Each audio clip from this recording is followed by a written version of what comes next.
I've always had a very strange sense of my own future, and as a child, even though I had no idea that I could write or sing, I was convinced that I was going to be a pop star. I had no real inclination to shout about it because I just felt it was going to happen. I don't think it was until we made the album Make It Big that I actually accepted that I was a singer. I was going to be a singer that could actually get some respect from people.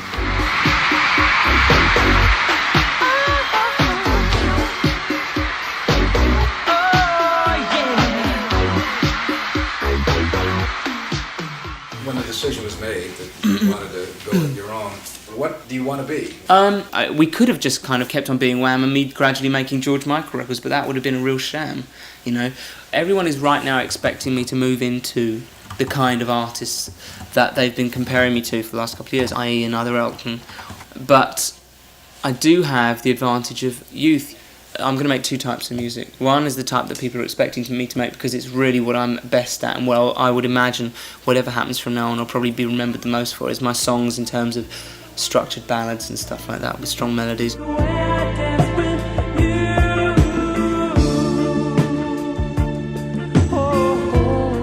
know, I've done that. I've done Careless Whisper, but also there's a kind of sexuality that I haven't really made the most of with the first part of my career. I suppose obviously as a 22-year-old, 23-year-old, obviously I'm more experienced sexually than I was as an 18-year-old, so maybe it's time for that to start reflecting in the music. What was the China experience like? It was pretty horrendous, actually. The idea of playing to those people, being the first people to play real kind of Western pop music to those people, was a great privilege. It was just that the place is so oppressive, you know, the actual atmosphere. We played 2 concerts, that's all we did. One in Beijing, or Peking. And what happened basically was that we opened with a black DJ, and this guy did just about everything that a DJ could do. He did break dancing, he spun the records and scratching and everything. People were jumping up and down, they were out of their seats. He ran around the auditorium dancing and stuff to our music. The people were kissing him and trying to dance like him. It was absolutely brilliant. And there was about a 15-minute break before we came on.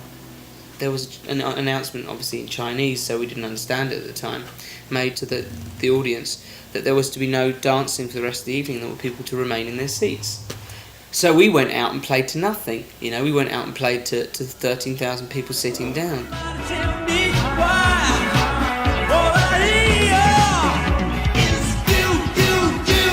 There was one funny thing actually, is that when you actually try to get the audience to clap, they have no perception of clapping in rhythm. So you clap and they would just applaud you. Everyone was smiling, but basically we just felt the first feeling was of failure, that there was no way we could communicate. Then there was when we actually found out what had gone on, I was just furious. I mean, obviously I felt responsibility at the time to represent my generation from the West in a good light, and pop music in a good light. I felt that was what we were there to do.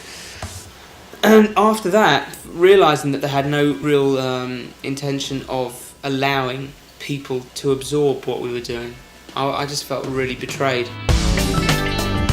I suppose what I really want is to be able to do what I want creatively, succeed publicly, and be able to progress without screwing the rest of my life up. That's the way I see it, really.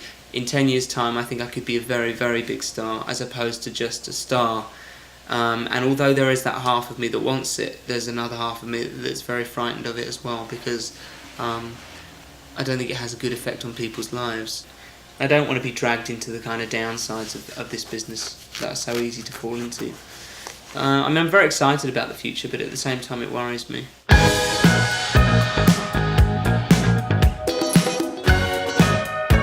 I've had songs swimming around in my head for about 2 years.